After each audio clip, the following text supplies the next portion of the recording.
నమస్తే Kiran TV live ప్రేక్షకులకి స్వాగతం సుస్వాగతం. ముందుగా కిరణ్ టీవీ వీక్షిస్తున్న ప్రేక్షకులందరికీ ఉగాది క్రోధి నామ సంవత్సర శుభాకాంక్షలు. ప్రస్తుతం మనతో పాటు మన స్టూడియోలో ఉన్నారు సుధీర్ శర్మ గురువు గారు. నమస్కారం గురువు గారు. శ్రీమాత్రే నమః. శ్రీ గురుభ్యో నమః.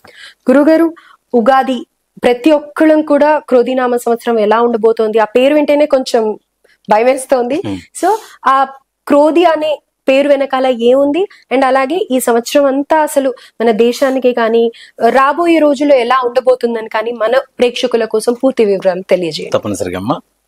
శ్రీ కళ్యాణ గుణావహం రిపుహరం దుస్వప్న దోషాపహం గంగా స్నాన విశేష పుణ్యఫలదం గోదాన నుల్యంతృణాం ఆయుర్వృద్ధితముత్తమం శుభకరం పంచాంగమాకర్ణతాం.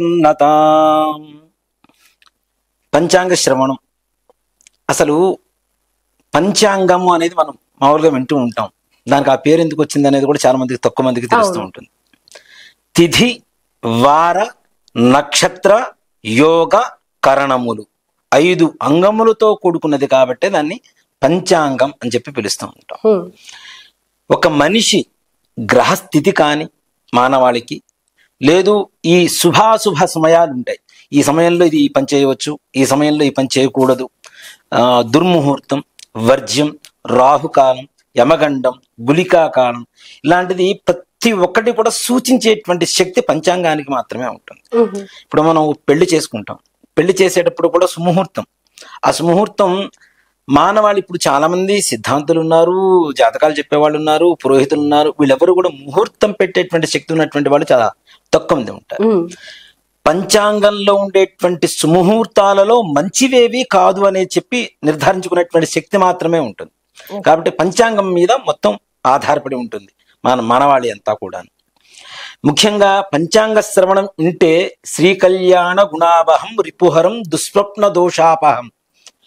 ఈ పంచాంగ శ్రవణం వింటే శ్రీ కళ్యాణం, వెంకటేశ్వర స్వామి వారి కళ్యాణ మహోత్సవాన్ని స్వయంగా చేస్తే ఎంత పుణ్యం వస్తుందో అంత పుణ్యం వస్తుందిట. దుస్వప్న దోషాపహం, దుస్వప్నాలు ఏవైతే ఉంటాయో అవన్నీ కూడా పోతాయి అంటారు. గంగా స్నాన విశేష పుణ్య ఫలితం. గంగా స్నానం మనం ఒక 1000 సార్లు చేస్తే ఎంత ఫలితం వస్తుందో అంత ఫలితం ఈ యొక్క పంచాంగం శ్రవణం ద్వారా వస్తుంది అని చెప్తూ ఉంటారు. కాబట్టి ఈ పంచాంగ శ్రవణం వినేటువంటి వారందరికీ కూడాను ఉగాది క్రోధినామ సంవత్సర శుభాకాంక్షలు.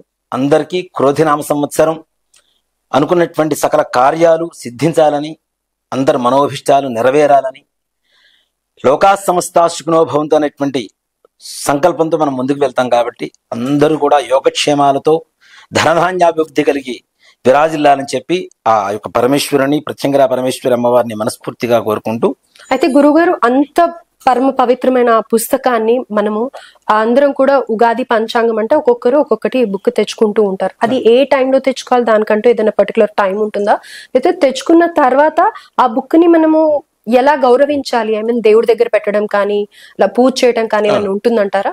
ఇప్పుడు ముఖ్యంగా అమ్మమ్మ మనకి ఉగాది వచ్చేదే వసంత ఋతువు ప్రధానంగా ప్రారంభం అవుతూ ఉంటుంది.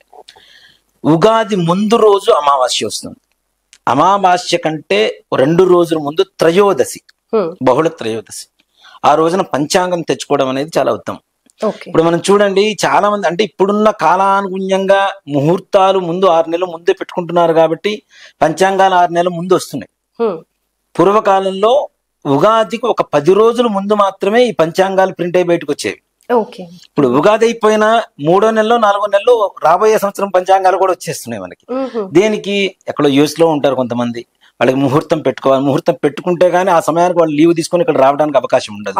కళ్యాణ మండపాలు, ముహూర్తాల సీజన్ ఎక్కువ అయిపోతే కళ్యాణ మండపాలు బుక్ చేసుకోవడానికి అవకాశం ఉండదు, షాపింగ్ చేసుకోవడానికి. వీటన్నిటి కూడా సమయం ఎక్కువగా తీసుకుంటున్నాం కాబట్టి ముందుగానే పంచాంగాలు వస్తూ ఉన్నాయి. కాబట్టి కనీసం అప్పటికప్పుడు మనం తెచ్చుకోలేకపోయినా 2 రోజుల ముందు త్రయోదశి రోజున తప్పనిసరిగా పంచాంగం. మీలాంటి వాళ్ళ దగ్గర అది డెఫినెట్ గా ఉండాలి. మాకు సామాన్యుల సర్వసాధారణంగా ప్రతి ఒక్కళ్ళు నిజంగా అంటే ఇప్పుడు పంచాంగం అనేది ఏదైతే ఉందో మానవాళిలో ఉండేటువంటి ఒక సర్వసాధారణమైనటువంటి ఒక విలువైనటువంటి ఒక వస్తువు, ఒక మన మార్గదర్శకానికి కావాల్సినటువంటి ఒక విశేషమైనటువంటి ఒక పుస్తకం అది. అంటే సరస్వతీదేవి అనుగ్రహం. పూర్వకాలంలో చూడండి, పురోహితులు మంచి రోజు చెప్పడానికి ఇంట్లో లేకపోతే పురోహితుల భార్యలు కూడా చెప్పేవాడు. అవును, ఫలానా రోజు చేసుకోరా, ఈ రోజు చేసుకో, ఈ రోజు చేసుకో, ఈ టైంలో బాగుంది అని చెప్పేవాళ్ళు. అంతకు ముందు కాలంలో అసలు ప్రతి ఒక్కరికి కూడా పంచాంగం, ఇవాళ వారం ఏమిటి, తిథి ఏమిటి, నక్షత్రం ఏమిటి, ఈ నక్షత్రంలో ఈ పని చేయొచ్చా లేదా అనేటువంటి ఒక సర్వసాధారణమైనటువంటి నాలెడ్జ్ ఏదైతే ఉంటుందో, కామన్ నాలెడ్జ్ పంచాంగం పట్ల అవంతా ఉండేవి. కాలానుగుణ్యంగా ఇప్పుడు పురోహితులు భార్యలే చెప్పలేని పరిస్థితికి వచ్చేస్తున్నారు. కేవలం కొంతమంది పురోహితులు మాత్రమే చెప్పేటువంటి స్థితికి వస్తూ ఉన్నారు. అంటే పంచాంగ పఠనం, శ్రవణం అనేది మస్తకంలో ఉండేది, పుస్తకంలో కూడా కాదు. ఒకసారి ఉగాది రోజున మనం చదువుకుంటే తప్పనిసరిగా ఆ రాశి, ఒక రాశి ఉందమ్మా, ఒక రాశి ఫలం చెప్తాం. ఈ సంవత్సరం మొత్తం ఇలా ఉంది కాబట్టి మనం జాగ్రత్త పడాలని చెప్పి మైండ్ లో ఎట్లా ఇంజెక్ట్ చేసుకుంటామో, అలానే పూర్వకాలంలో ప్రతి ఒక్కళ్ళు కూడా పంచాంగ శ్రవణం, చక్కగా పంచాంగం తెచ్చుకోవడం, వాళ్ళంతా వాళ్ళు చదువుకోవడం, మళ్ళీ సాయంకాల సమయంలో దేవాలయాల్లో ఎక్కడైతే పంచాంగ శ్రవణాలు జరుగుతుంటాయో అక్కడ వెళ్ళి విని తప్పనిసరిగా అవన్నీ కూడా మైండ్ లోకి ఇంజెక్ట్ చేసుకొని మనం ఇలా జాగ్రత్తగా ఉండాలి, ఇలా అడుగు వేయాలని చెప్పి ముందుగా మస్తకంలోకి ఎక్కించుకునేవాళ్ళు. ఈ పుస్తకం తెచ్చుకొని పూజ చేసుకునేంత వరకు ఒకసారి చదువుకున్న తర్వాత అది మస్తకంలో ఉండేది. అంత పఠనం చేసేవాళ్ళు పూర్వకాలంలో. ఇప్పుడు ఆ పరిస్థితులు లేవు కదా. కనీసం ఇంట్లో ఉండడం అనేది చాలా అవసరం, పంచాంగం అనేది. ఇప్పుడు ఎవరైనా అందుబాటులో ఉన్నా ఉండకపోయినా టక్కన మనం తీసుకున్న ఆ డేట్ లో ఈ తిథి ఉంది, ఈ నక్షత్రం ఉంది, ఎవరినన్నా కొంచెం తెలిసిన వాళ్ళని అడిగినా కూడా వాళ్ళు చెప్పేస్తారు, సలహా చెప్పేస్తారు కదా. కాబట్టి పంచాంగాన్ని బహుళ త్రయోదశి రోజున తెచ్చుకోండి. పాల్గొన బహుళ త్రయోదశి అంటే ఉగాదికి 3 రోజుల ముందు తెచ్చుకొని, ఉగాది రోజున ప్రొద్దున్నే మనం ఈ ఉగాది పచ్చడి చేస్తాం. షడ్రసోపేతంగా 6 రకాల రుచులతో మనం చక్కగా ప్రసాదం చేస్తాం. అందరూ తలంటు స్నానం చేసి, ఇంట్లో ఉండే ప్రతి ఒక్కళ్ళు కూడా, నిజంగా చెప్తున్నాను, ఏదైతే తల అంటుకొని స్నానం చేయటం, మనం అంతమంది కూడా చాలాసార్లు చెప్పుకున్నాం, తల స్నానం చేయడం వేరు, తల అంటుకొని స్నానం చేయటం వేరు. అభ్యంగన స్నానం అంటారు దీన్ని. ఈ అభ్యంగన స్నానం చేయటం వల్ల మన మనస్సు, శరీరం రెండు కూడా తేలికబడి ప్రశాంతంగా ఉంటాయి.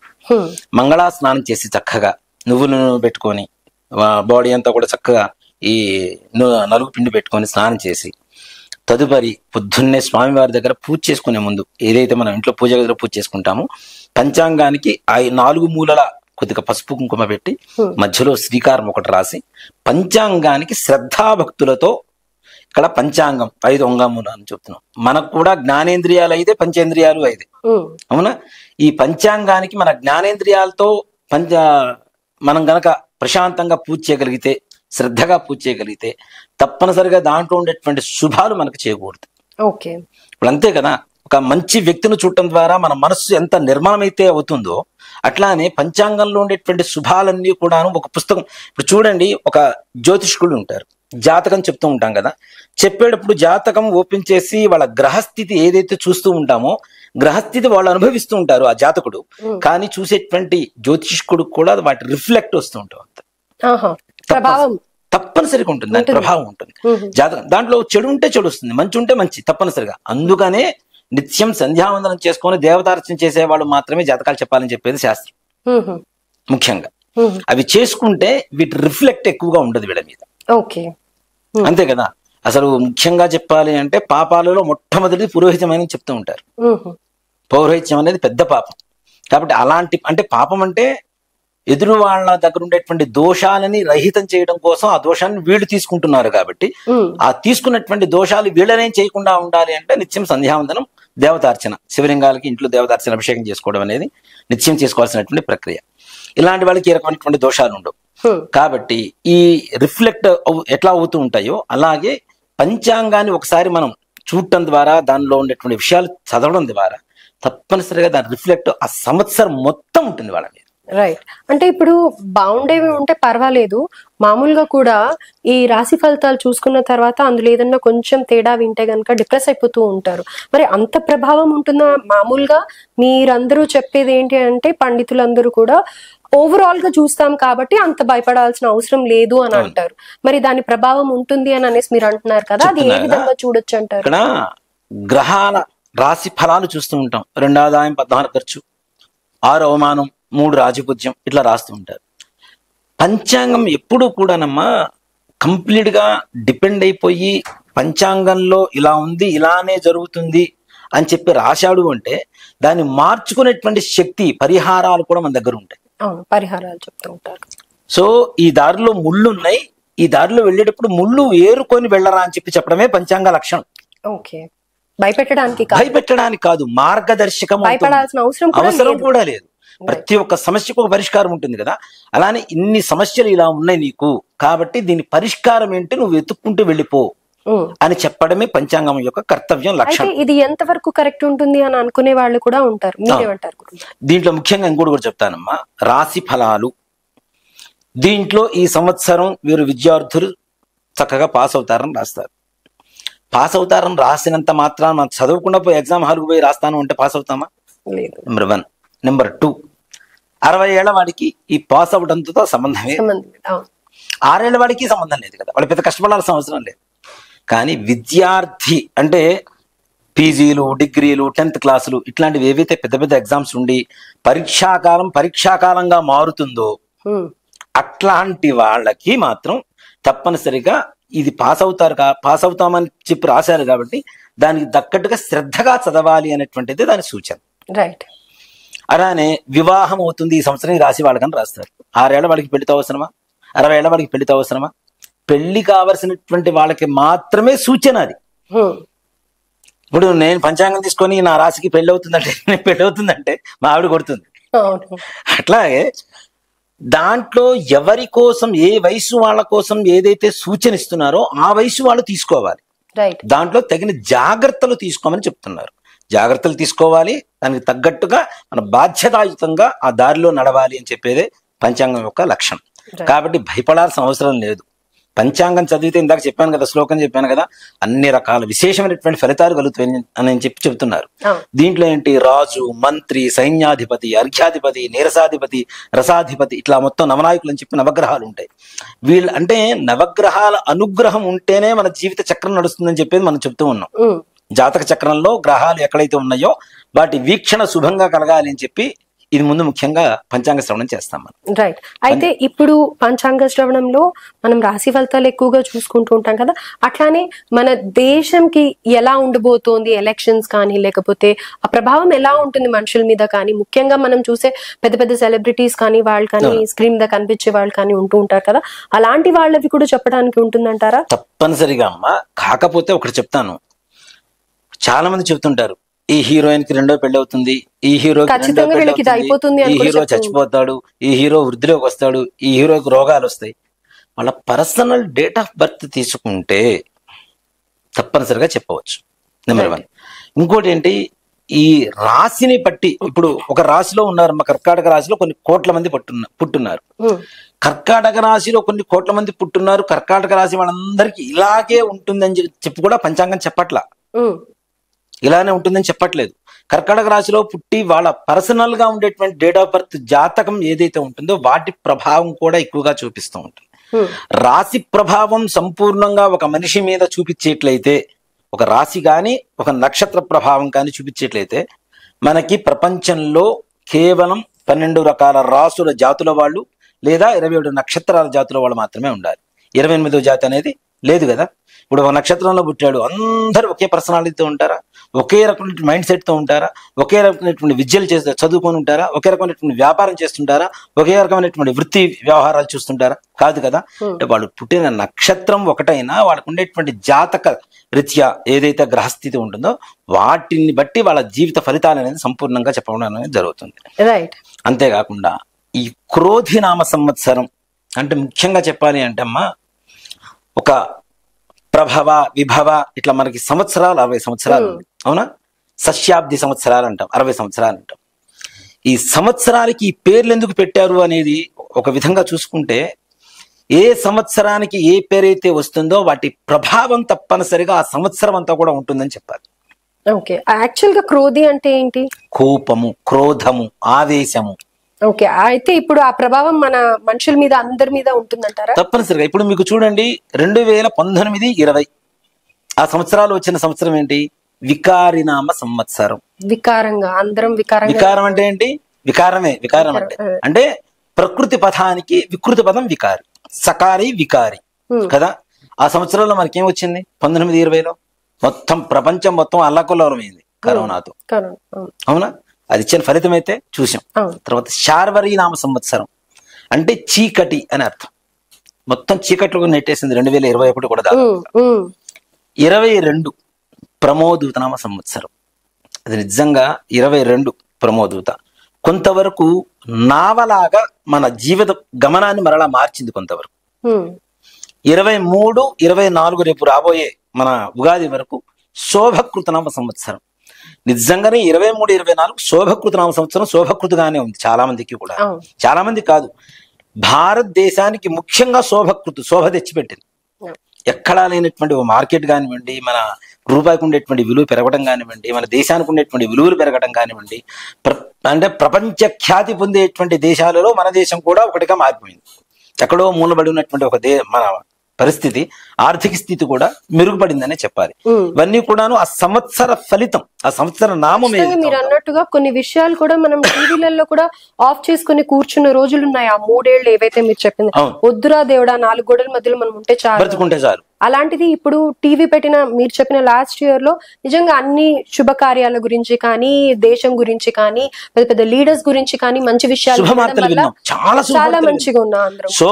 శోభ తెచ్చిపెట్టింది మనకి తప్పనిసరిగా. అలాగే ఈ సంవత్సరం మనకి క్రోధి నామ సంవత్సరం కదా.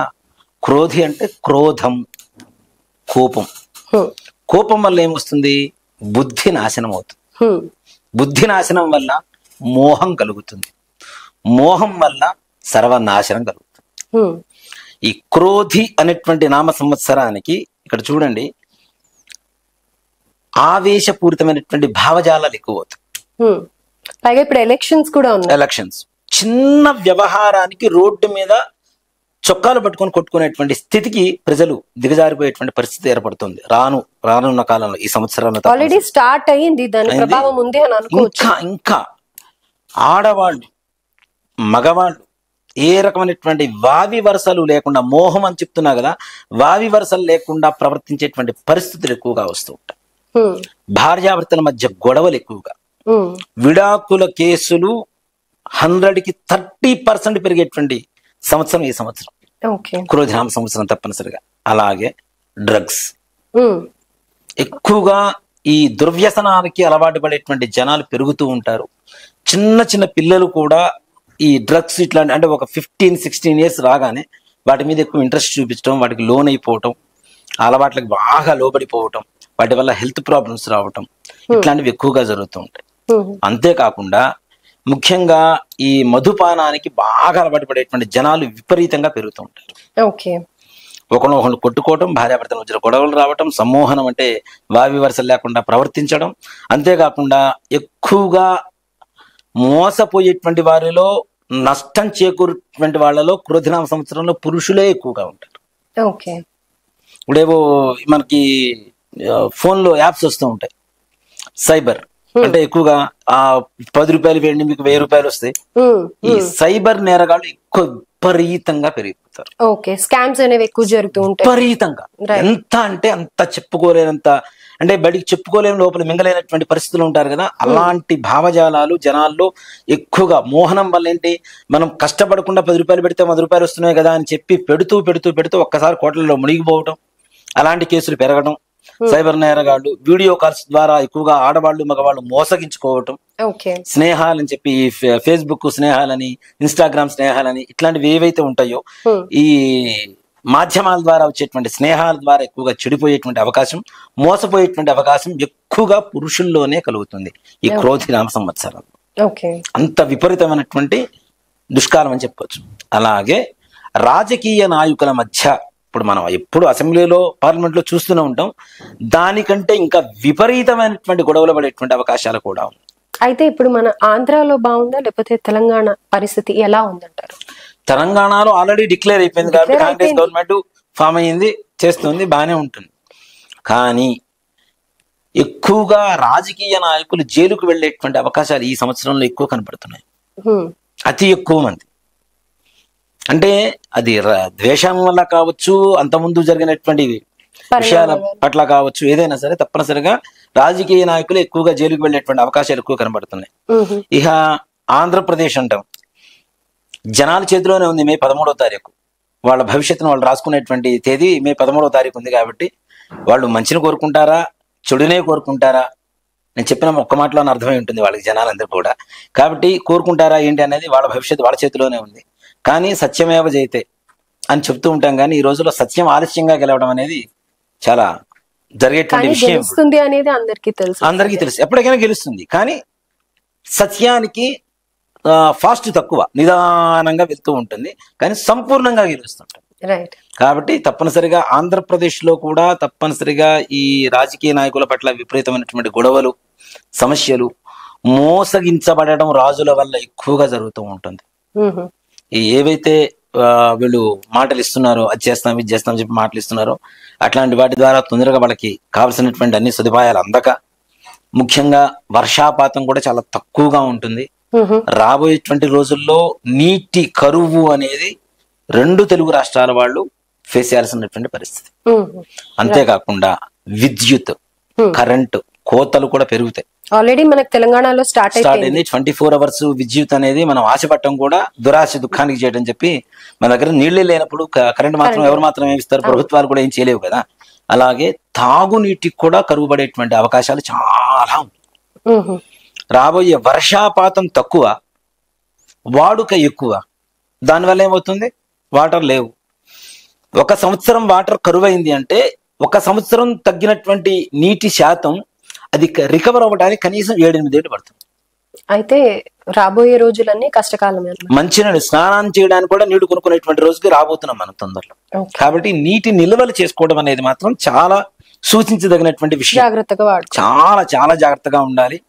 బంగారం విలువలు రాబోయే రేపు ఏప్రిల్ 14వ తారీఖు తర్వాత దాదాపు 12% పెరిగేటువంటి అవకాశాలు ఉన్నాయి. వెండి, రాగి, ఇత్తడి, బంగారం. వెండి ఒక 8% పెరుగుతుంది, బంగారం 12% పెరుగుతుంది, ఇత్తడి, రాగి ఇట్లాంటివి కనీసం 5% పెరుగుతాయి రానున్న రోజుల్లో. అంతేకాకుండా కూరగాయలు విపరీతమైనటువంటి రేట్లకు వెళ్ళి కేవలం ఈ వేసవి కాలంలో పెట్టుకున్నటువంటి ఆవకాయతోనే ఆనందినటువంటి పరిస్థితులు కూడా రాబోతున్నాయి. ముఖ్యంగా కుజుడు అధిపతి అవుతున్నాడు. ఈ యొక్క మన క్రోధినామ సంవత్సరానికి రాజు అవుతున్నాడు ఆయన. ఇందులో రావడం కూడా మంగళవారమే వచ్చింది మనకి. ఉగాది మంగళవారం ప్రభావం వల్ల ఇవన్నీ తప్పనిసరిగా.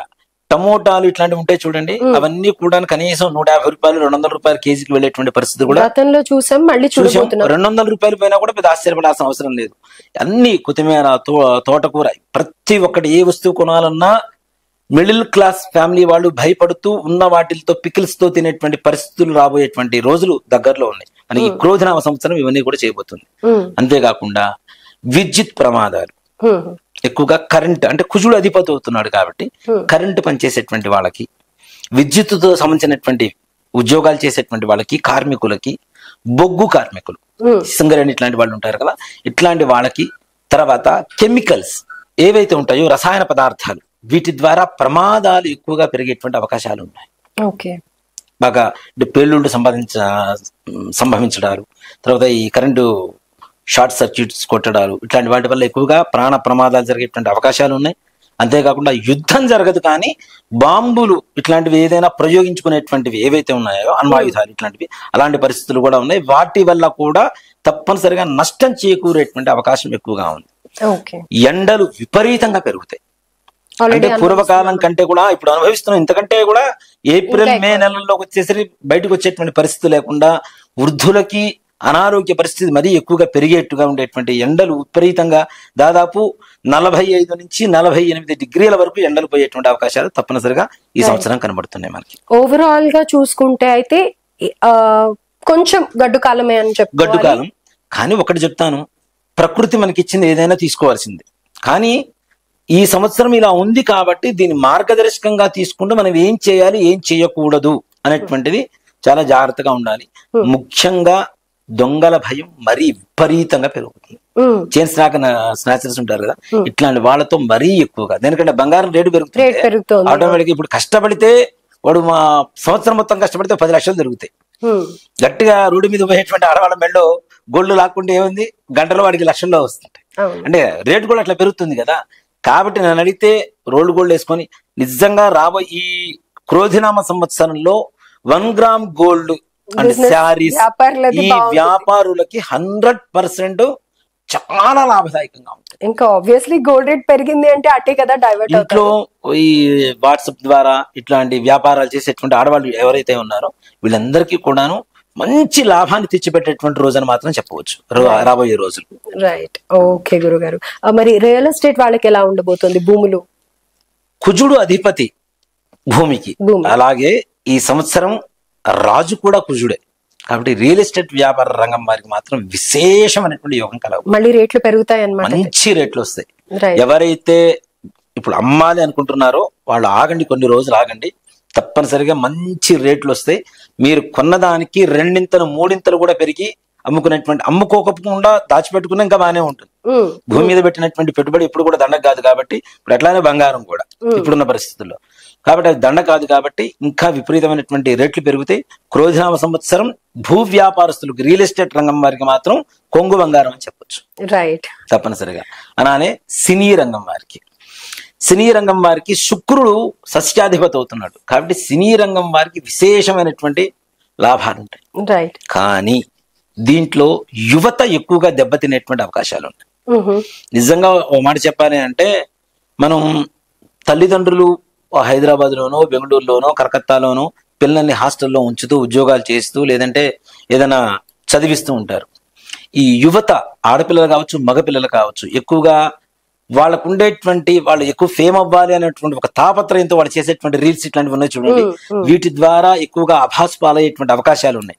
అలాగే ముఖ్యంగా రక్షణ శాఖ ఎవరైతే పోలీసులు, తర్వాత మన సిపాయిలు ఎవరైతే ఉన్నారో వీళ్ళందరూ కూడాను ఇదే రకమైనటువంటి, అంటే ఈ మాధ్యమాల ద్వారా వాళ్ళకు ఉండేటువంటి టాలెంట్ ఏదో చూపించాలి అని చెప్పి అభాసు పడుతూ వాళ్ళ ఉద్యోగాలు పోగొట్టుకునేటువంటి పరిస్థితి కూడా రాబోతున్నారు. కాబట్టి వాళ్ళు కూడా జాగ్రత్త పడాలని చెప్తా. మనం ఏదైనా ఉంటే మనం ఆనందం కోసం ఇంట్లో చేసుకొని మనం చూసుకోవాల్సింది తప్పితే, అది పబ్లిక్ చేశారు అంటే మాత్రం మీరు రోడ్డు మీద పట్టడం అనేది ఖాయం. రైట్, ఓకే గురుగారు. సో ఓవరాల్ గా మన దేశానికి కానీ లేకపోతే 2 తెలుగు రాష్ట్రాల వాళ్ళకి కానీ రాబోయే రోజుల్లో ఎలా ఉంటుంది అనేది క్లియర్ పిక్చర్ ఇచ్చారు. ధన్యవాదాలు గురుగారు. శ్రీమాత్రే నమః. శ్రీ గురుభ్యో నమః.